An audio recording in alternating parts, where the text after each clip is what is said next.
Começa agora, aqui na Rede TVim, a série de entrevistas com os candidatos à Prefeitura de Americana.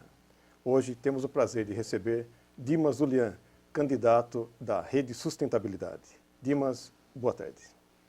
Boa tarde, Joseval. Nossos agradecimentos a essa oportunidade que a TVim proporciona de falarmos das coisas, das nossas propostas e de Americana e aquilo que a gente pretende fazer pela cidade.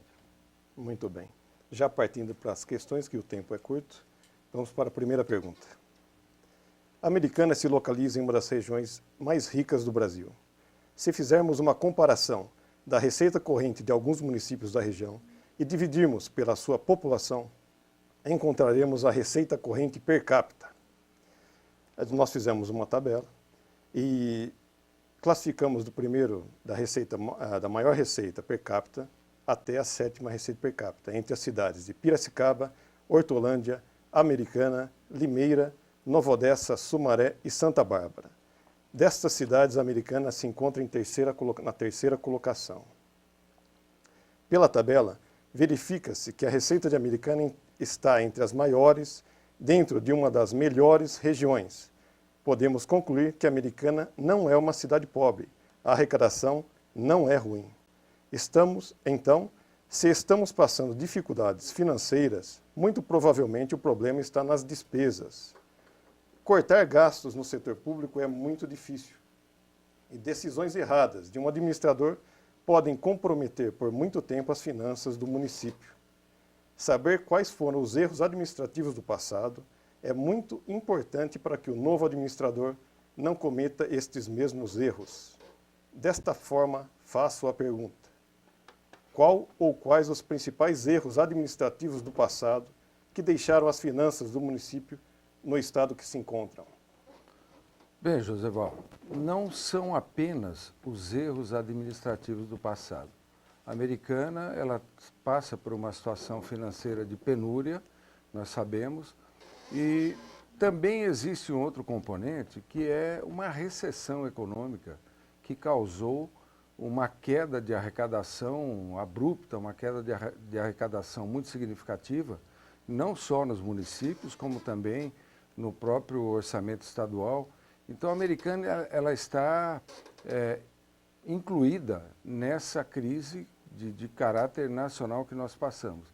É óbvio que aqui o assunto ele é muito mais grave, né? A situação ela é um pouco mais delicada, porque nós temos também uma crise financeira municipal causada por um aumento desenfreado de despesas e supostos investimentos que não tinham o respaldo, não tinham a retaguarda financeira para poder cobrir. Toda a administração, diria de 20 anos para cá, ela acaba deixando uma conta chamada restos a pagar. E isso passa para a próxima administração. Ocorre que nós tivemos aqui um período de gastos excessivos e que resultaram nessa situação. Obviamente, o administrador ele tem que zelar pelas contas da prefeitura, ele tem que zelar pela relação entre receitas e despesas, e nós vamos fazer isso. Apontar em plena campanha, antes da gente tomar conhecimento com bastante profundidade da real situação da Prefeitura de Americana, é uma adivinhação. Nós temos que tomar primeiro conhecimento da real situação. A gente ouve dizer, a administração, ela diz que a folha de pagamento é cerca de 30 milhões e a arrecadação mensal é pouco mais de 30, 31, 32. A oposição afirma que a folha de pagamento líquida ela não passa de 15 milhões e a arrecadação mensal, as receitas mensais, elas são da ordem de 40 milhões. Aí, portanto, haveria uma condição melhor de se colocar as contas em dias e de se fazer investimento. Então, no nosso entendimento, nós temos que primeiro avaliar essa situação. Eu queria até dar a notícia que nós já temos praticamente o nosso secretariado nomeado. nós pretendemos apresentar para a população os nossos 11 secretários. Observe que hoje a Americana tem 14 secretarias. A nossa proposta administrativa é de governarmos com 11 secretarias. Isso já indica uma racionalização das despesas. A gente entende que é possível fazer mais com menos. E desse secretariado, a primeira tarefa da nossa secretária de Fazenda será tomar pé da real situação da prefeitura. Aí nós vamos, com transparência, divulgar os números e vamos também, com competência e com agilidade, fazer com que as despesas e receitas elas sejam conciliadas mês a mês, para que não fique essa situação de penúria, uma situação econômica, financeira, aliás, muito complicada, que compromete até a folha de pagamento. Então, a posição é essa: primeiro avaliar e depois planejar. Perfeito. Vamos então para a segunda pergunta. Hoje, os gastos com pessoal em várias cidades, até mesmo em muitos estados, representam uma porcentagem muito alta dos gastos públicos, chegando a muitos casos a ultrapassar 80% da receita corrente líquida. Chegamos a esse resultado se, além dos gastos de pessoal normalmente discriminados, onde o limite é de 54% pela regra do Senado, considerarmos também como gastos de pessoal os terceirizados, os auxílios à alimentação, alguns benefícios e demais gastos que são de pessoal, porém computados como outras despesas correntes. Por outro lado, o município precisa de recursos próprios para fazer investimentos, para não ficar dependendo somente de convênios com o Estado e com a União. A conta não fecha. Como resolver esta equação? Bom, em primeiro lugar, a gente tem verificado ao longo dos anos que em Americana realmente existe uma dotação orçamentária para a conta de administração bastante elevada. Para se ter uma noção, a dotação para a área administrativa da Prefeitura de Americana, ela é muito próxima da dotação voltada para a educação. Quer dizer, é bastante. Isso aí é algo em torno de 15% a 20% do orçamento anual. Então, realmente, é muito grande. Reduzindo a conta administração, você já pode obter verbas suficientes para fazer, não grandes, mas alguns investimentos. Então, isso é o início do trabalho. A gente checar essa conta de administração e ver o tamanho realmente do quadro administrativo da prefeitura, utilizar minimamente os cargos de confiança. Eu acho isso muito importante. Esse é o momento também de avaliar como está alocada a mão de obra dos trabalhadores, dos funcionários públicos comissionados, aliás, os contratados, né, os concursados, como está isso e, em muitos casos, remanejar. Também a gente percebe que as prefeituras, de uma maneira geral, e a Americana não foge à regra, elas ainda são administradas de uma forma bastante antiquada. A gente sabe de prefeituras por aí que sequer tem um sistema de controle das contas. São feitas contas fragmentadas, uma secretaria faz as suas contas até em Excel, a gente sabe o quanto isso torna vulnerável. Então, nós pretendemos implantar técnicas novas, ferramentas modernas para gerir essa área administrativa e também, repito, fazer com que a mão de obra que a prefeitura tem concursada, ela seja otimizada, ela tenha otimizado o seu aproveitamento. Nós entendemos que basicamente esse é o caminho. Não podemos sobrecarregar setores. De repente você temos informações concretas, até de cidadãos nessas nossas andanças aí pela periferia da cidade, onde existe, por exemplo, dois irmãos. Um é coletor de lixo, o outro é motorista da coleta de lixo. E ambos estão ociosos porque a prefeitura terceirizou o lixo. E aí vem, inclusive, aquela queixa que é os terceirizados recebendo em dia e aqueles concursados ociosos e recebendo o salário atrasado. Quer dizer, são anomalias, são situações que não podem ocorrer numa administração que se quer dinâmica, técnica, ética e eficaz. Então nós vamos procurar, assim, firmemente fazer esse trabalho de identificação da alocação da mão de obra. Por outro lado, a gente vê que falta mão de obra para cortar o mato, para consertar as calçadas, por exemplo. Isso poderia estar sendo feito e não é, por conta de um mau planejamento, de uma má alocação de recursos de mão de obra.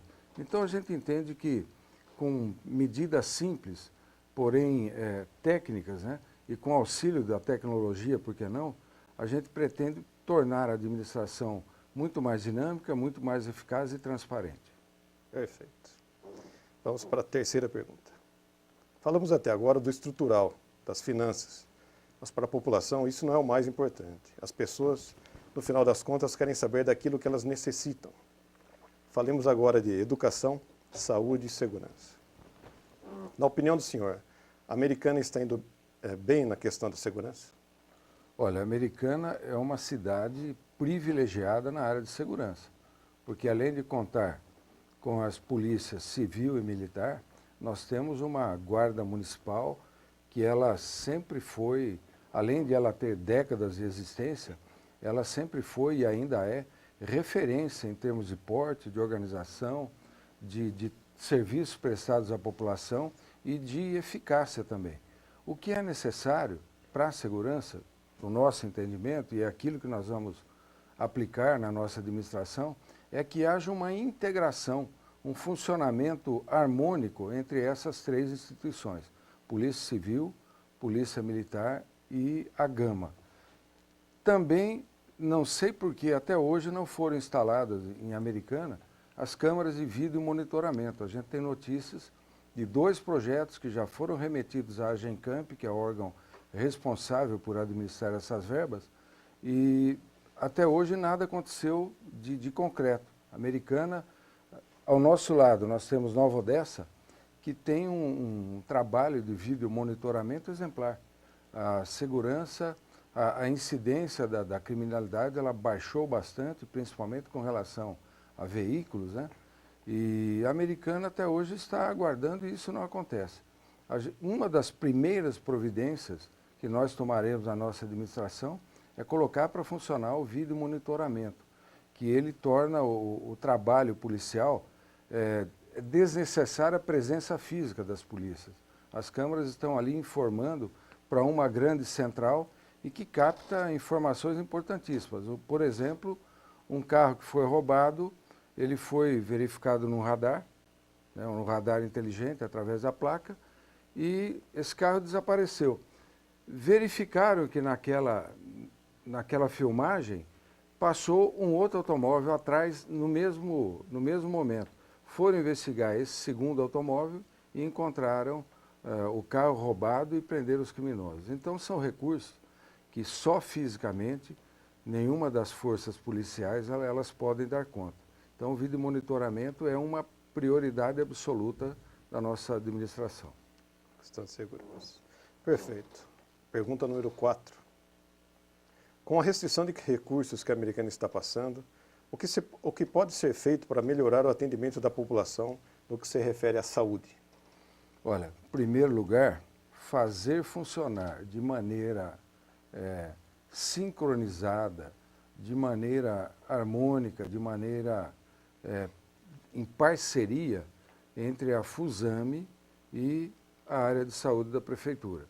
A FUSAME, ela na verdade, foi uma grande novidade na época, né, há décadas atrás, a Fundação de Saúde Americana, só que ela sofre por uma crise de identidade.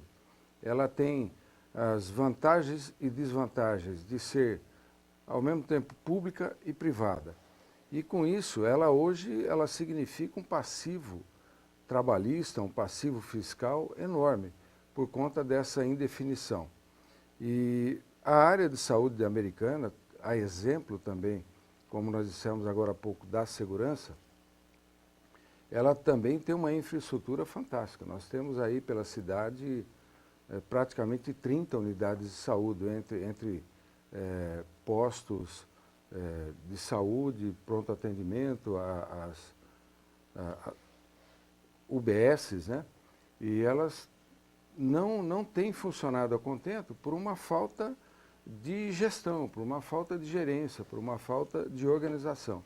Então, para sanar tudo isso, nós temos uma proposta que ela parece ser revolucionária, mas ela é tão óbvia que até existe já uma lei municipal, que é fundar uma fundação de saúde pública de direito privado. É uma inovação, isso já tem sido aplicado em algumas cidades com bastante sucesso, e ela resolve tanto a questão da fundação de saúde e a questão da Secretaria de Saúde. Ela engloba as duas num trabalho muito mais eficaz, econômico, porque os encargos patronais eles são reduzidos, então sobra mais dinheiro para contratar médico, profissionais de saúde, e sobra mais dinheiro, por que não, para investir nos equipamentos de saúde também, quando for necessário. Então, isso é uma inovação que nós já verificamos, estudamos profundamente essa legislação. É possível colocar em prática e nós o faremos. Porque a Americana ela já passou por uma época também de grande privilégio, de grande referência com relação à saúde. A gente se recorda de tempos em que o Hospital Municipal funcionava de uma maneira absolutamente primorosa, né, a ponto de atrair muitas pessoas de fora que vinham se alojar em casa de parentes em Americana para poder se tratar no Hospital Municipal. Era uma referência estadual. E hoje em dia isso não acontece. A gente tem aí constatado que o hospital está numa situação bastante precária, não só a estrutura física, não só a estrutura, os equipamentos do hospital, mas também a desmotivação do pessoal que trabalha, por conta de falta de uma melhor gestão pública de saúde. E nós temos a solução para isso, sabemos que existe aí algumas premissas a serem cumpridas antes disso, mas nós já estudamos profundamente essa lei, e essa legislação permite que a gente revolucione a área de saúde da Americana. Nós queremos e vamos implementar esse trabalho. Muito bom. A quinta e última pergunta. Hoje não restam dúvidas que a educação é fundamental para o desenvolvimento da sociedade. Qual a sua proposta nessa área?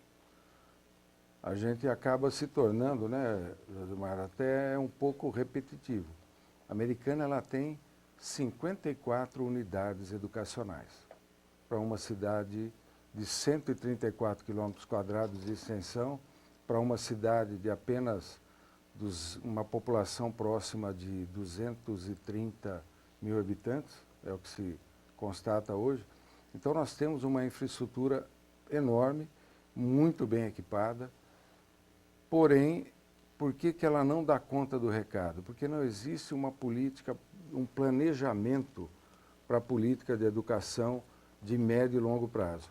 A gente percebe que entra ano, sai ano, é aquela discussão, vamos aumentar o período escolar, vamos implantar o período integral. Isso não pode ser feito de ano a ano. Isso tem que ter um planejamento estratégico da educação que transforme as escolas, além de unidades educacionais, que transformem elas como referência da comunidade em torno da escola. Nós temos aí notícia, por exemplo, da creche lá do Mário Covas, que ela foi ameaçada de ser fechada e quando foram constatar, né, a questão de fechar era apenas para reduzir despesas. Era uma forma de diminuir os gastos com a educação. E foram constatar que aquilo já fazia parte da vida das pessoas. Nós estivemos lá conversando com a população e nós ouvimos, assim, de uma família que já tinha a terceira geração de pessoas daquela família fazendo uso da creche. Quer dizer, a que hoje é avó ela usou aquela creche, ela foi interna daquela creche. Depois a filha dela também fez uso da creche e hoje a neta dela, ela está na creche. Quer dizer, você não pode lidar com uma situação dessa, assim, de sopetão, de uma decisão repentina. Tem que ser feito um estudo geral do município, os recursos que nós temos, repito, com CIEPs, com escolas, com creches, são recursos mais do que suficientes para se fazer um ótimo atendimento, uma ótima prestação de serviço do poder público à população nessa área de educação, mas temos que planejar. A gente também percebe que os próprios docentes, eles não têm a segurança de que, finalizando o ano, no outro ano eles vão dar continuidade no trabalho que eles fazem. Eles acabam sempre tendo que mudar os rumos, muda-se horário, muda-se o quadro de docentes, o que a gente também considera incorreto, porque quanto mais tempo aqueles profissionais ficarem numa escola, mais interação eles terão com a população e com aquelas crianças que eles atendem. Então, basicamente é isso. Nós precisamos ter um plano de desenvolvimento, um plano estratégico, melhor dizendo, para a educação de Americana. E ao longo de 4 anos, a gente tem certeza que é o suficiente para colocar isso funcionando a todo vapor. Estrutura nós temos, mão de obra nós temos, talentos nós temos, né? Basta organizar melhor isso. Aliás, a gente entende que precisa organizar a administração da Americana de uma maneira geral. Por isso a nossa proposta de uma administração inovadora, os nossos quadros são inovadores até pelos nomes das pessoas e a gente tem certeza que vamos ser bem-sucedidos em todas as áreas de reorganizar e colocar a prefeitura para funcionar como a população espera e necessita. Perfeito. Agradeço muito a entrevista. Tenho certeza que isso ajudou todos que estão em casa a refletir e tomar sua decisão. E muito bem, e lembrando que amanhã teremos nova entrevista, agora com o Eric Hetzel Jr., novamente ao vivo às 16 horas. Obrigado.